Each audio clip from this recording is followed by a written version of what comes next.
come up by himself. Sermon text today is the gospel lesson for today. What does it mean to follow Jesus? What do you think of when you hear the phrase, follow Jesus? Maybe you think of, well, I need to do the things Jesus does.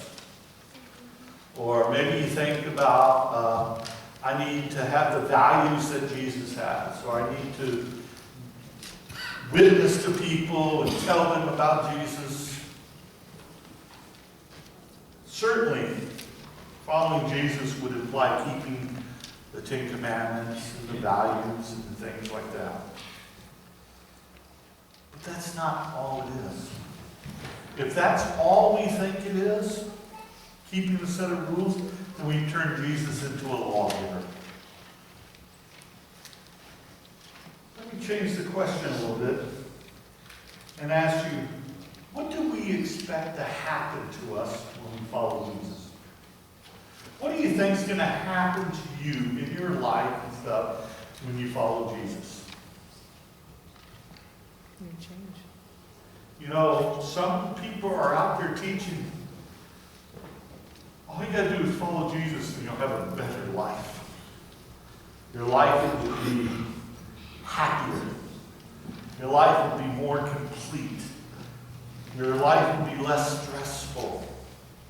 Your life will be, you'll have a security of God on your side and you won't have to worry about the bills and stuff so much. That's kind of odd when you think about it. You know, Jesus went to his disciples one day and he said to them, he says, who do you say I am? Who do the people say I am? And they go, well, the people think you're John the Baptist, Elijah, or one of the prophets. So he said, who do you say I am? And Peter goes, you're Christ, Son of the living God. He says, you're blessed. God has taught you that. And then he says to him, this is Mark 8, 31 through 33. He began to teach them that the Son of Man must suffer many things and be rejected by the elders and the chief priests and the teachers of the law. That he must be killed, and after 3 days rise again. And Peter's reaction was shock. What? See, he spoke this plainly to this, and Peter took him aside and began to rebuke Jesus. Sometimes following Jesus, we hear something that shocks us. We can't imagine it to be true. It does not fit. And we decide to even tell God what to do. We decide because our thinking is not clear, because we don't have in mind the things of God, but the things of men. We try to tell God what to do. Because we're overwhelmed by what we hear. You know, it's like when we're told that, you know, if your eye causes you to sin, left eye causes you to sin, pluck it out. If your right hand causes you to sin, cut it off. We hear stuff like in that scripture and go, whoa, that's too much. Of course, it's very clear what Jesus is talking about there. He says, whatever it takes to avoid the sin of lust, do that.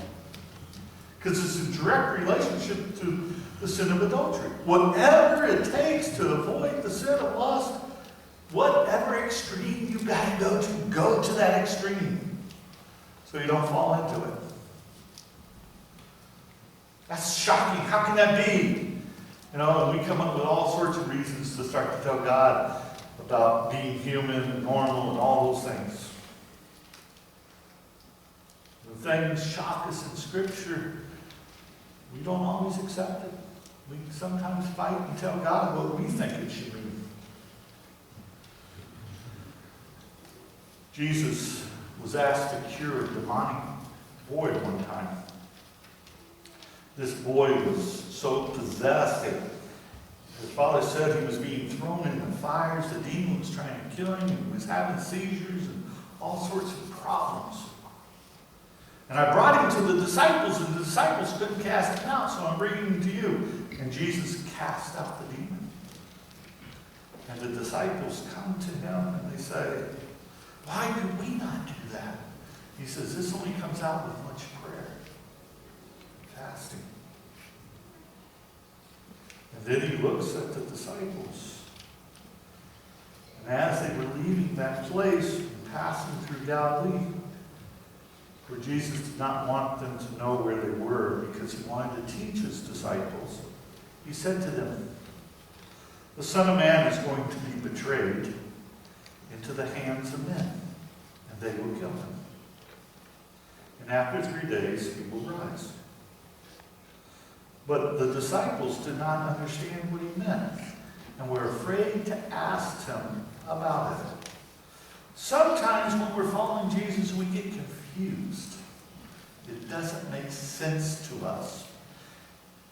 And our pride and our arrogance, we're afraid that people might laugh if we try to get clarity and ask, so we don't ask. We're afraid to ask about it. In our state of confusion, we are embarrassed. That's why a lot of people don't go to Bible studies. Because they're sitting there and they're hearing stuff, and it's like, huh? What's this mean? And they're too embarrassed to ask. They're afraid someone said, what, you've been here this long, you don't know that? You know? Or they're afraid that somehow someone might think less of them. So rather than trying to learn, they stay confused. They stay lost. I mean, Jesus said, I did not come to bring peace. I came to separate father from son, mother from daughter, mother-in-law from daughter-in-law. I mean, I came to break the most basic of relationships. We look at that passage and go, oh, what does that mean? How could that? Surely it doesn't mean what it's saying. I mean, Jesus didn't come to hurt our families, did he? And sometimes we're too embarrassed to ask, well, what does that mean? So we lose sight of what Jesus is saying is when you walk with God, sometimes the relationships that you have that are close break down because they're not walking with God. And we see that in relationships. I'll never forget the time I wrote home a letter to my mom and told her what it was for me to become a Christian and how she needed Christ too. And she wrote back, if you're going to be that way, don't come home.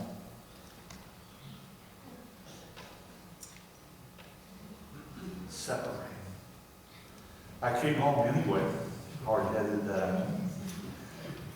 And so my brother calls the family together and says, yeah, he wants to be a missionary in a dangerous part of the world. He's got a suicidal tendencies. He's kind of messed up. He's crazy. We've got to deal with him. Separation, because he didn't believe. And he couldn't understand why someone would want to go witness in places of the world where people were not saved.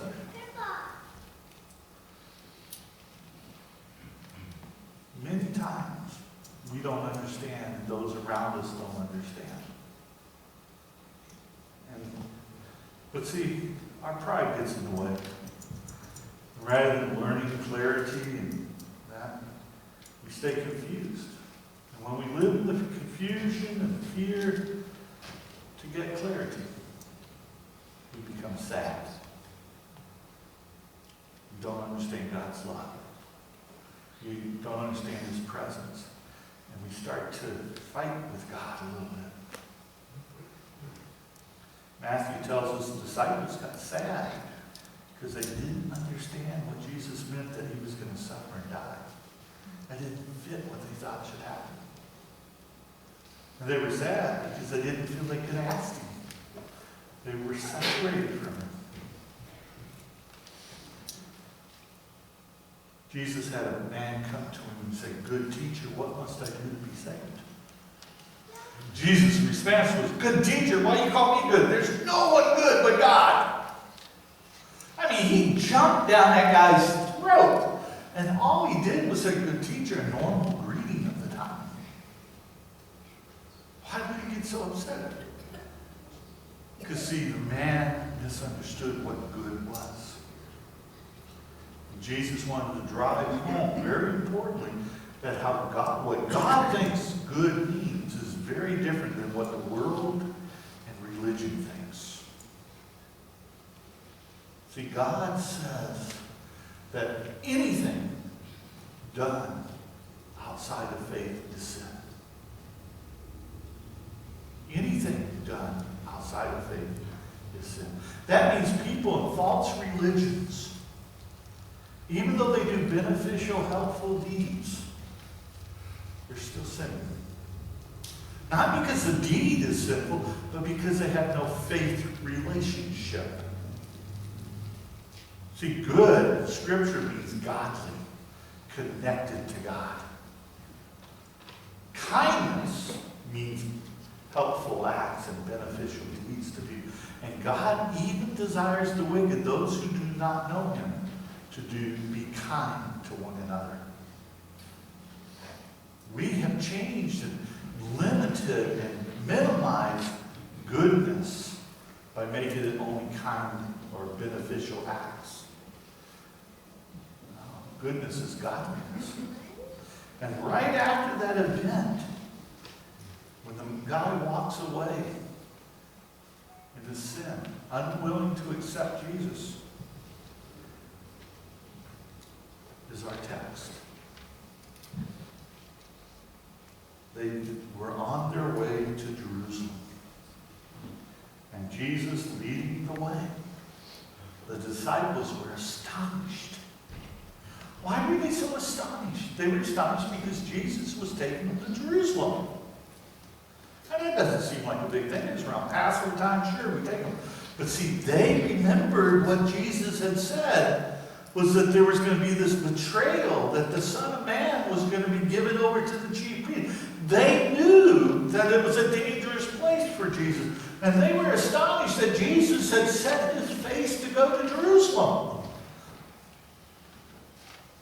Many of the disciples were afraid. What were they afraid of? They were afraid that Jesus was going to get arrested. They were afraid that Jesus was going to get persecuted and that they would get hurt too.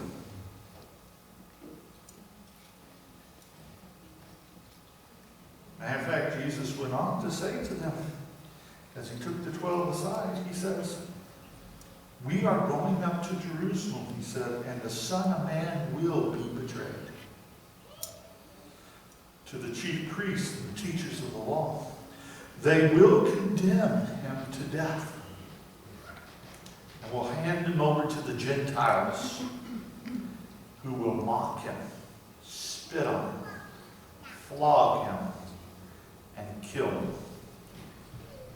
3 days later, he will rise."